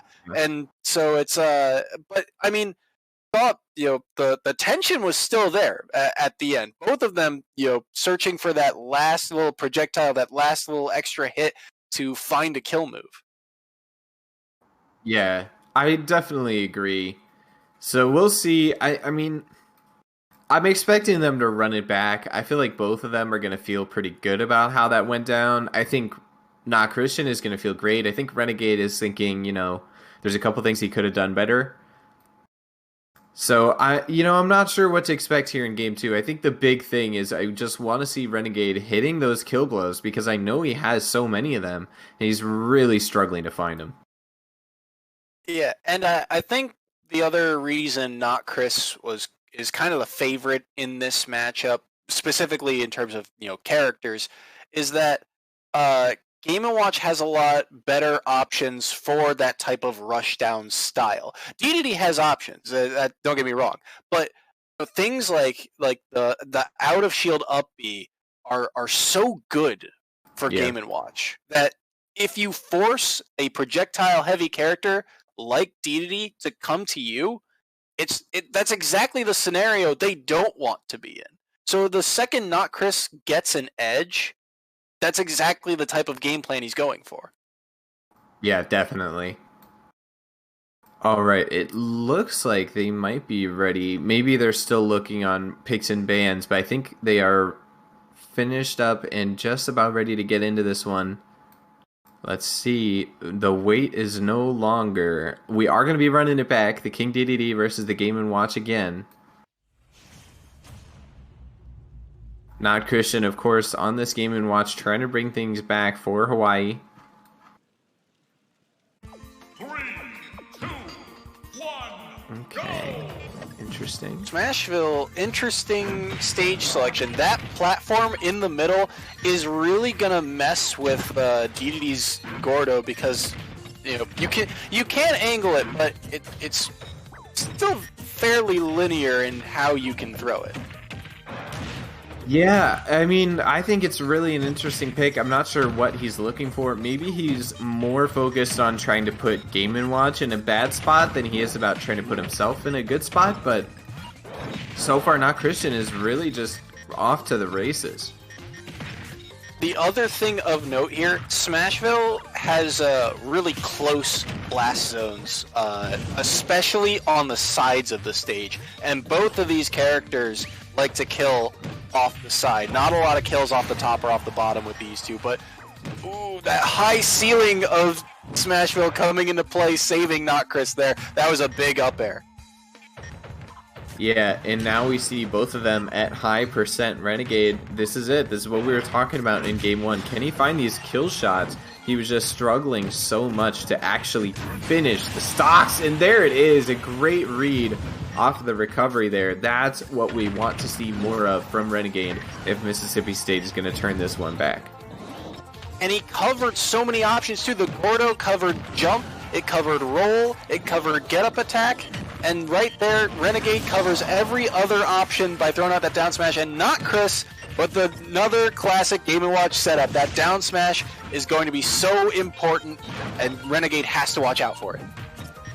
Yeah, most definitely. All right, so we're all even up on the stocks. The damage is almost even as well. Renegade finds a nice little grab there, gets a little bit of damage in. Not too much. Is able to land the Gordo there. That was a bit lucky, but let's see. Still even, back and forth. Not Christian trying to punish this recovery here. Unable to do so. Renegade able to get back up safely, but still being forced into these weird situations here. I think Renegade is playing a little bit better in this matchup, but still Not Christian looks like he has the advantage. Yeah, and here's the thing. Those Gordos, Not Chris in match 1, mostly only reflected Gordos by using the down B. This time, he's approaching a little bit more by using aerials to knock them back, because that also works. And it means that the Gordo becomes a projectile or Game & Watch. So now it's even harder for this large penguin to get in on Mr. Game & Watch. Yeah, definitely. We saw that a lot where he was bouncing that Gordo back, but again, Renegade finding the kill blows. This is what we were talking about, what he struggled so much with. Not Christian not struggling with it at all, finds the kill blow there. And now we're on the last stock. Again, a methodical game. We've burned so much time off. But I really like seeing this patient gameplay, honestly. It's really fun to see them try and really space things out. Not going too greedy, not going crazy over this. Just trying to play the game the right way. So far, a lot of damage built up for Renegade. He has a big advantage on this last stock. Can he find some more, though? Not Christian trying to work his way in. A nice grab. Does the back throw. Hits the Gordo. Can he find the kill blow? This is it. This is what we've been looking for. This is what he improved here in Game 2. Oh, no. Reflecting the Gordo back. Off there. That's a tough kind of spot to be in. He went for a committal neutral B there, thinking that he would go for something like roll or get up attack or something like that. Oh. The jump there was the smart play by Not Chris, and now Not Chris needs to find a way to get off the ledge. Can he get back to center stage? Oh man, Not Christian is able to land. Oh my goodness! Excuse me?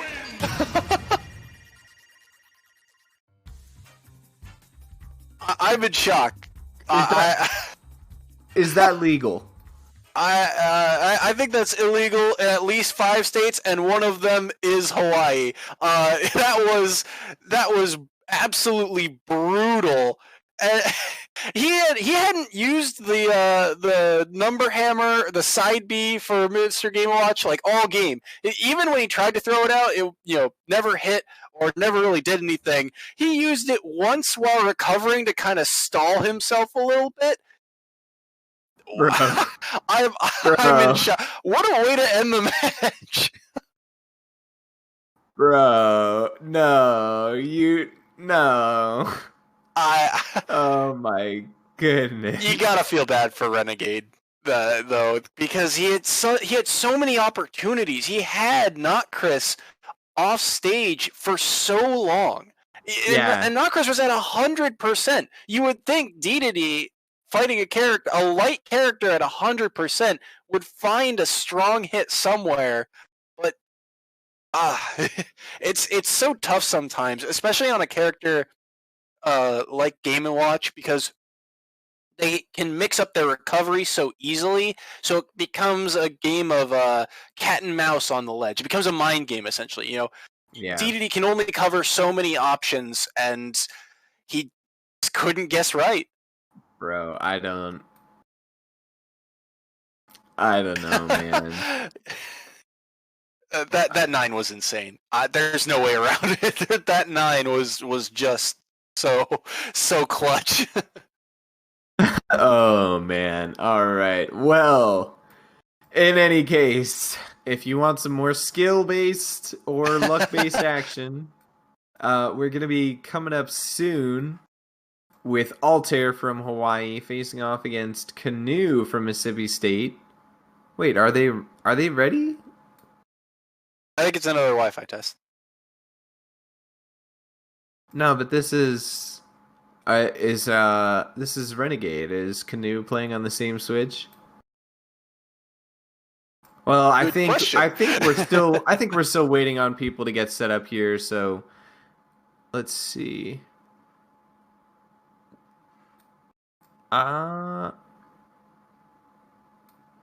I think we're just going to go to a quick break while we wait for them to get set up. We should be back shortly here with the next set for this match between Hawaii and Mississippi State, which is shaping up to be a good one so far.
All right, thank you guys for holding on for us. We are back, and it's going to be a fun one. We've got Altair on the King K. Rool for Hawaii, and we've got Canoe on the Jigglypuff for Mississippi State.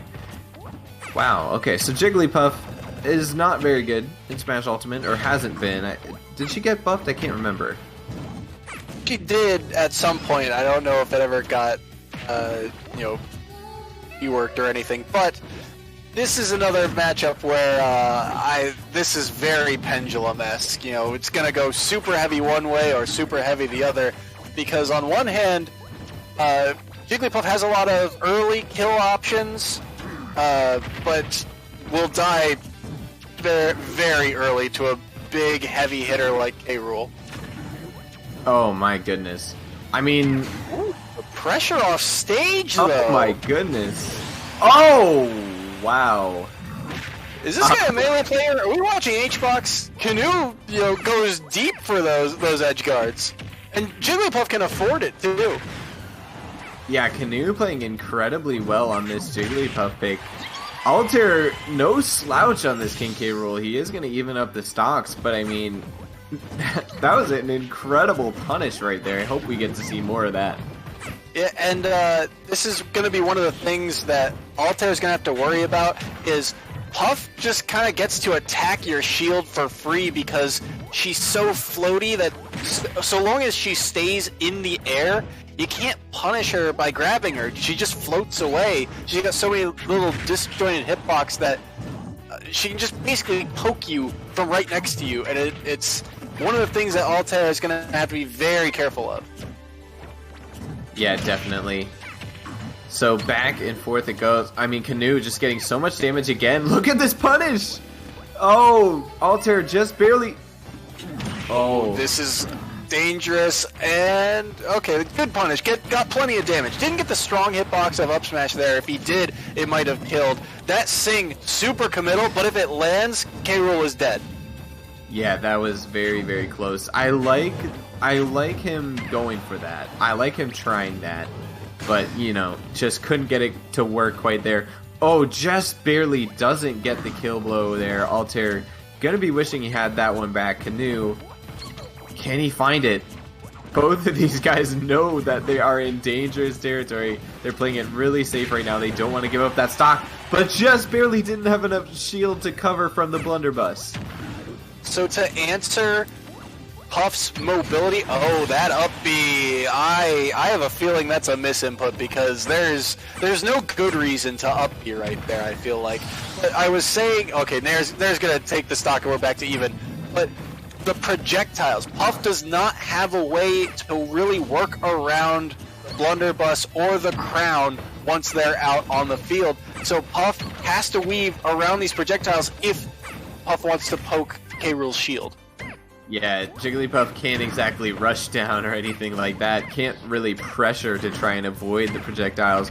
So just gonna have to try and dodge, dip, duck, dive, and dodge as we go through this one. Just trying to avoid all those projectiles, get in there, get damage wherever possible. Now, Canoe is playing it really well, but on this last stock, Altair has had the advantage! Oh, grabs him into the blunderbuss, just barely doesn't get the kill again. Now Canoe in dangerous territory. Any hit is probably going to do him in, and there it is. And that's the other problem with Puff, is that Puff just dies so early, right? And when you're on ledge, your options are limited. You either gotta stay there, roll, jump, or do something like neutral get up or get up attack, and that's it. Those are all your options. K. Rool just has so many other tools, kind of like King Dedede, that cover so many of those options that Puff just, once they're on ledge, doesn't have an easy way back in. Yeah, definitely. All right, so we're getting ready to keep going. Do you think Canoe's going to stick with the Puff, or do you think he'll switch it up here? I would change, mostly because I think Puff dies too early to K. Rool. But if you have another character similar, honestly, a character like Kirby is also kind of in that category of like you could rack up a lot of damage really easily and find some good kill options on K. Rool, and it would make edge guarding a little easier too because you could attack vertically instead of horizontally, but you would still have that problem of dying early to such a heavy hitter. Yeah, definitely.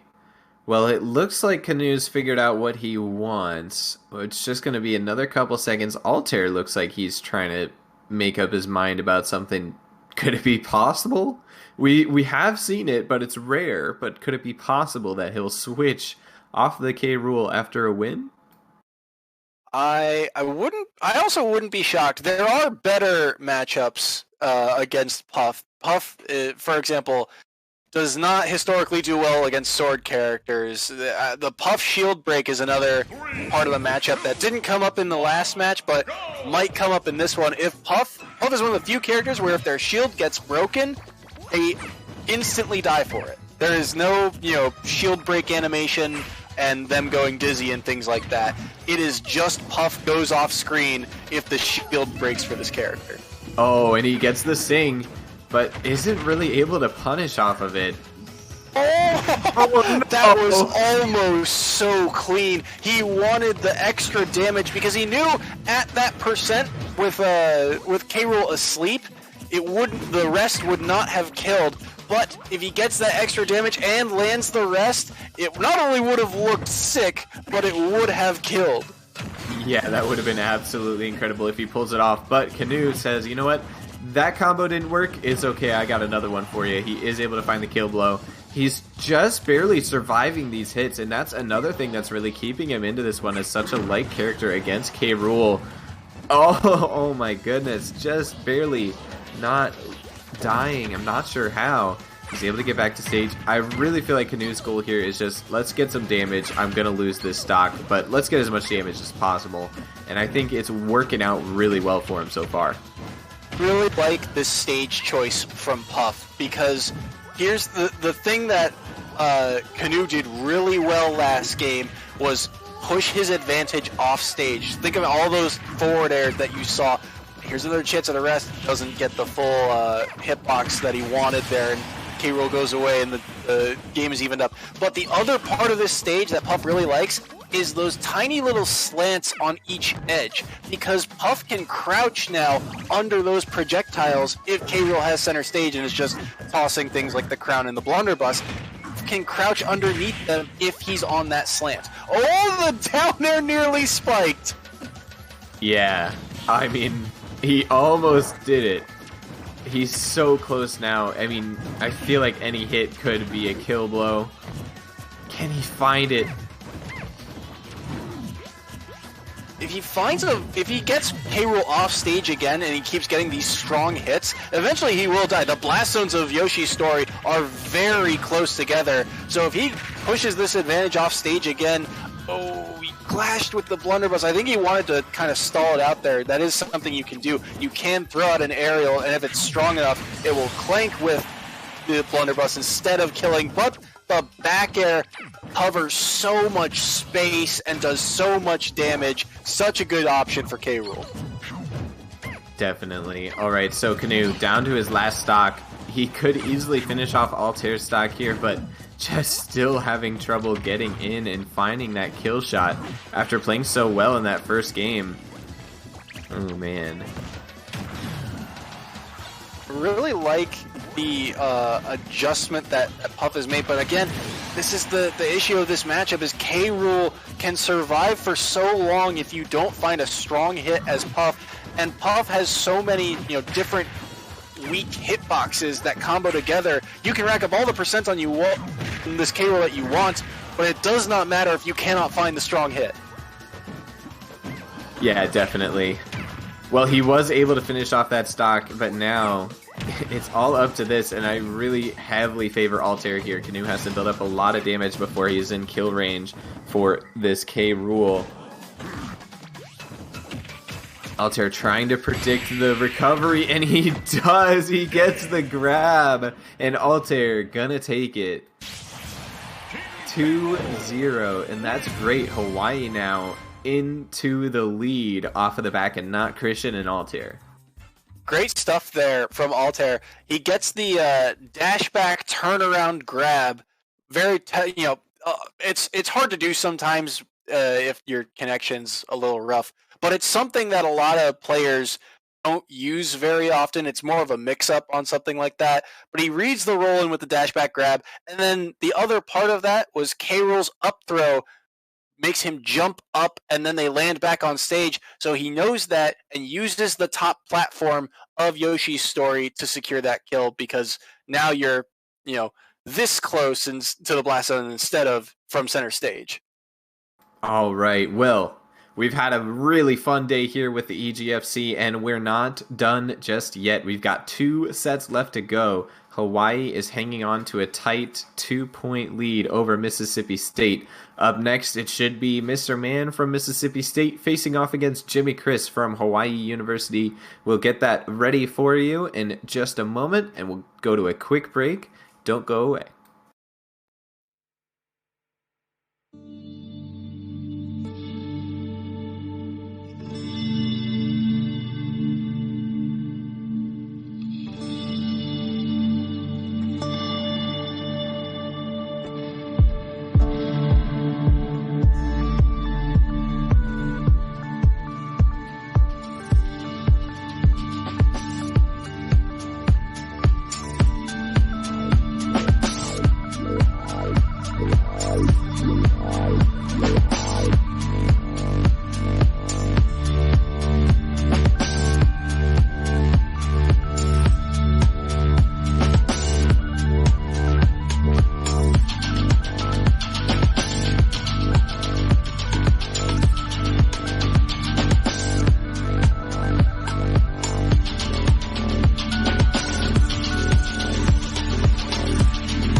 All right, ladies and gentlemen, welcome back. We are back with some more Smash Bros. Action. You know it's never going to stop. We've got Mr. Man on the Zero Suit Samus and Cheese, Mr. Cheese, on the Ken here. And we're here on PS2, and the Ken is getting so much damage down so far.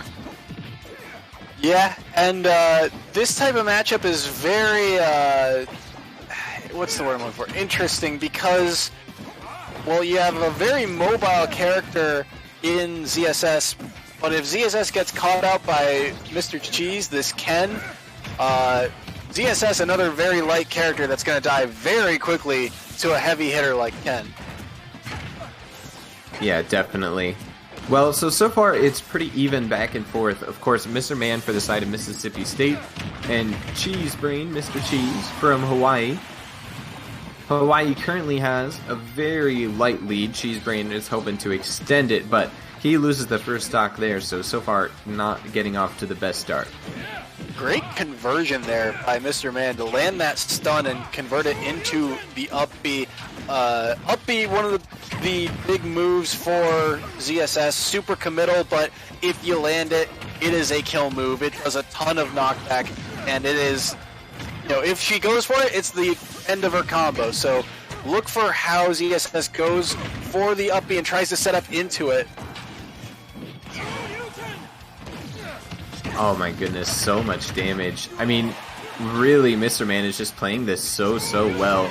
Really difficult for Cheese Brain to get anything, and right as I say that, I guess I cast a curse him because Cheese Brain finally finds the killing blow, but still, he's down so much damage. He's basically down a full stock. It's just one hit is all it'll take for this stock to be disappeared.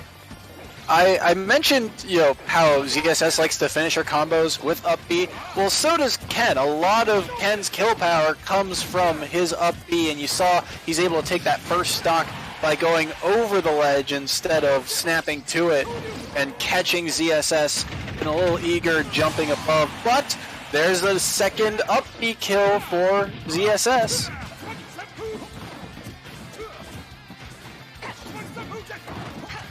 Alright, we're back into it, and Cheese Brain has just been struggling so much. I mean, he's able to get some damage in, but Mr. Man just looks like he's in control of this matchup. I think he would like to be in a little bit more control, but he's still just really happy with how things are going so far. Cheese Brain trying to take this stock, trying to even things back up, trying to avoid getting too much damage, and he is going to be able to take it. 60% damage lead for Mr. Man here going into this last stock.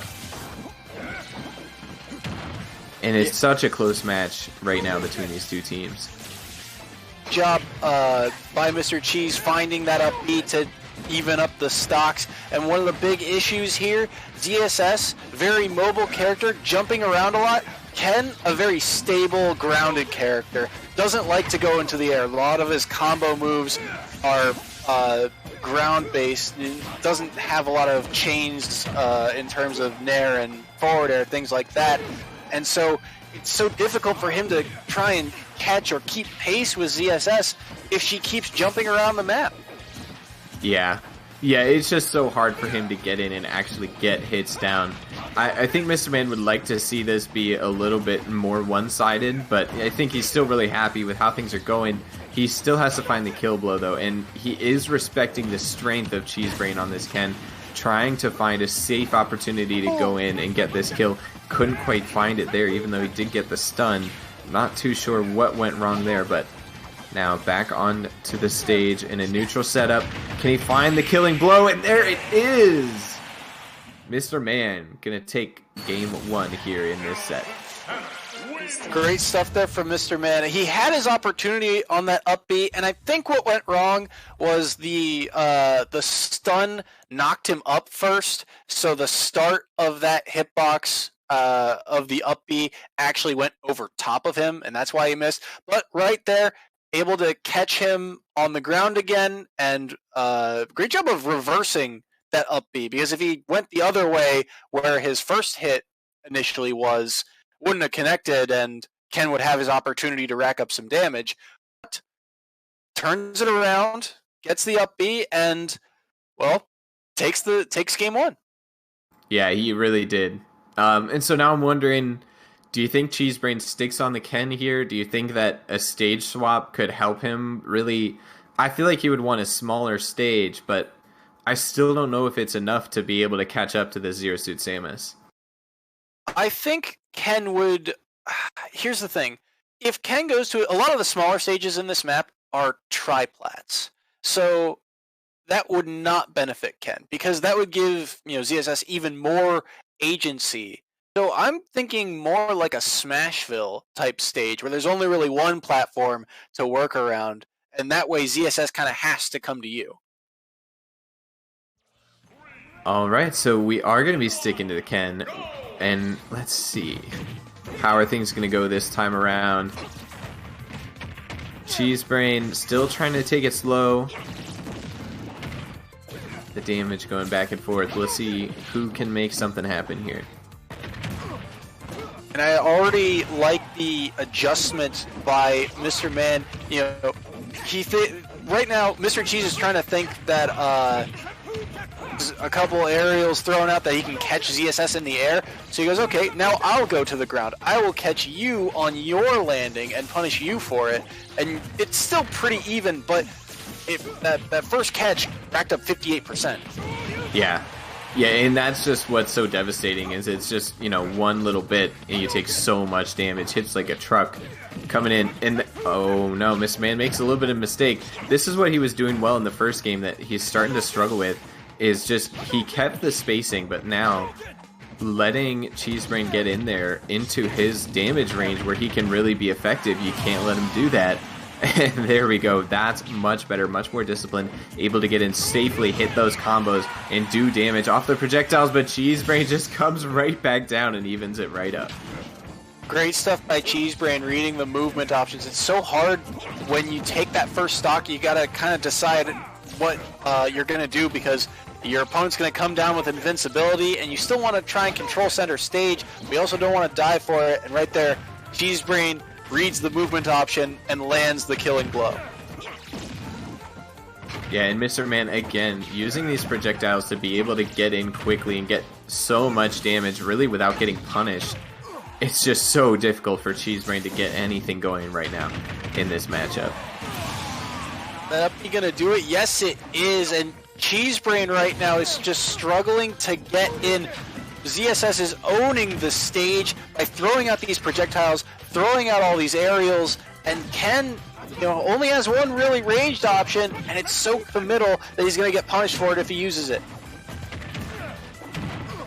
Yeah, and again, I mean, down a stock, still struggling to get any damage on. I mean, you see that one hit, he does 30%, but it doesn't even matter because he can't get in to get these hits reliably. Mr. Man is just all over the place, completely in control, using the projectiles so well, and that's going to be the game. Mr. Man calls it a 2-stock and a 2-0 in set 4 of this match between these two teams. Big point swing right there. That's a bunch of points headed Mississippi State's way, and that was also massive. Great job adjusting for Mr. Man. He did something that in game 2, or that he did not do, or sorry, I'm messing up my words. He did something in game 2 he did not do in game 1, which was challenge Ken's recovery. Ken's recovery is not all that great. Aside from side B and up B, he really doesn't have a whole lot of mix-ups, and so if he can catch Ken, recovering horizontally instead of vertically, as he did a number of times there, he pushed his advantage even farther by reading those side Bs, by finding out, when Ken was going to up B instead, and yeah, that's how, that's the way the cookie crumbles, I guess. Yeah, I guess it really is, but we've got one more match left to go. Mississippi State up 11-8 right now. A 3-point lead really means that this could go either way. It's going to be Maze from Mississippi State facing off against Double A Battery from Hawaii. We're going to have that matchup coming at you after a short break. Don't go anywhere.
So, ladies and gentlemen, the wait is over. It is the last match of the day, and while we're sad to see you all go, we're going to leave you off with a bang. We've got Maze going up against Double A Battery. It's going to be the Mario versus the Cloud, and this one's for all the marbles. This has been a close matchup all the way through, and likely the winner of this one will win the entire match.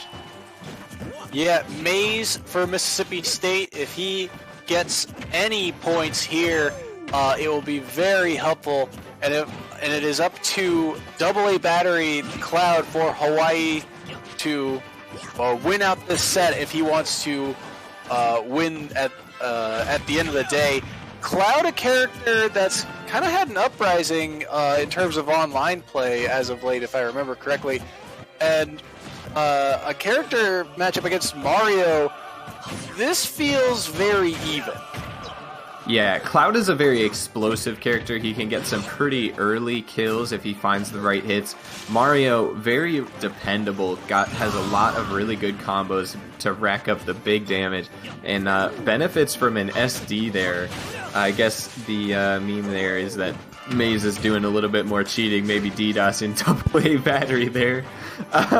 Well, I do want to say that flood was super clean by Maze, because it's Cloud's upbeat does not snap to ledge immediately, so he knows that and goes for the wind hitbox, I guess, on the flood to push him away from the ledge to secure that first stock, and that's something that Double A Battery knows going into the match he has to worry about, along with Mario's combo game. So it's an uphill battle now for Double A Battery.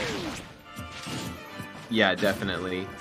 But he can find a kill blow here to at least even up the stock score. He'll still be behind in damage, but oh my goodness, Maze keeps going in. Oh, what? That was... Go ahead. I mean, that's rude. That's rude. This man was trying to land, and Maze just said, nope. Oh my goodness. That's one of the things about this style of match. Mario can afford to go off stage, because Cloud off stage does not have a whole lot of options. He can edge guard you, but if he has to recover, his options are very limited, and Mario has so much potency off stage and in the air, and already 85 on the last stock for Double A Battery. Yeah, and he's still struggling to get any kind of damage at all onto Maze. He's looking for something, anything, but Maze is playing this so well. So really suffocating play style just makes it so difficult for Double A Battery to get anything going. And Double A, right now, in terms of finding a way in, you know, he's trying to play so safe, and the safest way for Cloud is to throw out that back air. It's way larger than it looks. It doesn't look all that big. It actually covers so much space and comes out so quickly that it's a good option in neutral. However, if you keep throwing it out there, it gets barely predictable, and Maze is able to find a way in and push Cloud off stage. I mean, at this point, it's one play at a time. You know, you've got to get the stock, and then you've got to worry about the last stock. But right now, Double A Battery, he can't even do that. He just gets taken down 2 stocked, and that one is not going to totally wrap it up. But at this point, we're going to need to see a big performance from Double A Battery to bring this one back for the University of Hawaii. Yeah, it makes it very difficult, because the most points you can earn in a set is 8, and now the difference is by 5. So Yeah. he has to, no matter what, win the next 2 matches. However, if there were anyone on Hawaii to do it, Double A Battery would be the guy. He has been the most consistent player in terms of scoring points for Hawaii. He has been here every week, and he has been one of their top performers. So I personally don't know what to expect from for game 2. He might switch up the character matchup. It looked a little rough because Mario just has so much more potency off stage than Cloud there, but maybe he wants to ride this battle out. Maybe he's a player of adjustments. We will see. Yeah, I feel like we've seen nothing but the Cloud from the AA battery. And Maze obviously played so well in that Mario. I don't think he'd have a reason to change. So I'm expecting AA battery to run it back with the Cloud. We'll see if he can make the necessary adjustments. But I mean, based on that first game, I'm not optimistic. AA battery's got to show up big here because Maze is proving to be a very tough opponent. Yeah, and the triplats didn't really help Cloud that much. I mean, Mario really got so many combo extensions off them, and Cloud could not find a way in very easily. So I'm expecting a flatter stage, a wider stage, a Smashville. We've seen a lot as a counter pick to this type of matchup. Kalos, I think, is on the board. Both of them have wall jumps, so I think that type of stage would be very interesting. But instead, it's going to be Town and City. Interesting. Okay. Well, so we're at Town and City, and we're trying to run back this matchup, and already Maze getting in for the combos, doing so much damage, 50% in the blink of an eye. Where did it come from? One grab, one neutral win, and that's all Maze needs to rack up this damage. And here's the issue. For a game that needs to be so pivotal for AA Battery, who needs to win by a lot, both of these characters are rush down. They need to run at their opponent and just pressure them. Cloud has the ability to kind of like space out and wait, and Mario does too with his projectiles. But they, at their hearts, these characters do their best when they are in each other's face, and that's so volatile, and every stock is important. Yeah, so important at this point. He needs to have at least 4 stocks and win both games to be able to bring this one back for his team. We'll see if he can make it happen. Right now, both players on such high percent. Really, we can see a kill blow at any moment. Can they find it? Maze with the grab and the toss. Not going to kill just yet. Oh! Predicting the recovery and the back air. Oh my goodness. Great play from Maze there. That was so clean, catching Cloud's up B with the dash attack to send him off stage again, and because he used his jump to recover, now he's really out of options, and he just cleans up the stock by going off stage, getting the back air, and now he's looking to rack up a little bit of extra credit. Yeah, most definitely. And that's really, I think, where AA Battery has lost so hard in this matchup. You see on that first stock, he played it very close, very even. They were both there at that kill blow, but now he lost the stock first, and Maze has already built up 80% on him before losing this stock, and he's still going. He's getting all that extra credit like you were talking about, and it just makes it that much harder for AA Battery to come back into these matchups. And AA Battery is having such a hard time getting in because Mario's just weaving around. You know, both of these characters, as much as they like to be in each other's face, they know that they both have very good out of shield options. So it's so dangerous for Cloud to try and attack Mario's shield. At such a high percent, you're gonna get knocked off stage eventually, and that is where Maze has thrived. Yeah, most definitely. I mean, he still hasn't even lost that first stock.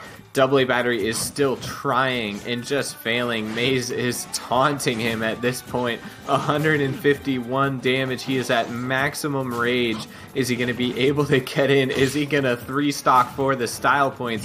He gets a perfect shield. Doesn't do anything with it. He gets another one, but doesn't do anything with that one either. I mean, I don't think I've ever seen 2 parries that quick in that quick succession before. But I'm not even sure he expected it. Yeah, it seemed like he was just, just did it on accident because he's just that good, I mean, when you have a 2-stock lead like that, you can afford to, bait and punish, see what happens out of the parry instead. But, I mean, I'm just a mountain to climb for AA Battery right now. All right. I mean, this is it. AA Battery, he's got to take it slow. But but Maze is just so good at finding these openings. He doesn't give any opportunities to get damage, and he is just creating so much damage onto AA battery right now. And look at the spacing from Maze.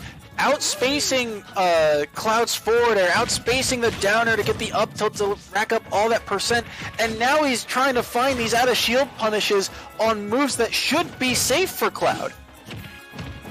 Yeah, it's just everything that AA battery tries to do, it just does not work. Maze is not having any of it. He's just playing so incredibly well. All he has to do is finish it off. Can he find it? They're doing the mating dance of the double shields. Oh my goodness. And I mean, and congratulations to Mississippi State for closing out the set, but I mean, Maze put AA battery through a maze of projectiles right at the end, and Cloud just could do nothing about it. Yeah, it was just really, really tough for them there. Back and forth. It was a very fun match all the way through. Mississippi State and Hawaii, both of these teams have some great players up and down the squads. But today, Mississippi State's squad was better. And with that, it wraps up our day here at the EGFC. We had a lot of fun matches all day long. I mean, who was your impact player, Soy? Ooh, I gotta give it to Maze in that last set. You know, when it's all on the line and you are tasked with, you know, clutching it out, and he did it in such a dominant fashion, right? That I have to give him the MVP of the day. For me, Maze was great, but I think I gotta go with Sam on the Captain Falcon from the very first match we casted today. Sam played incredibly well. He came out with the 3 stock, just completely dominated his opponent and set up his team for a win. Yeah.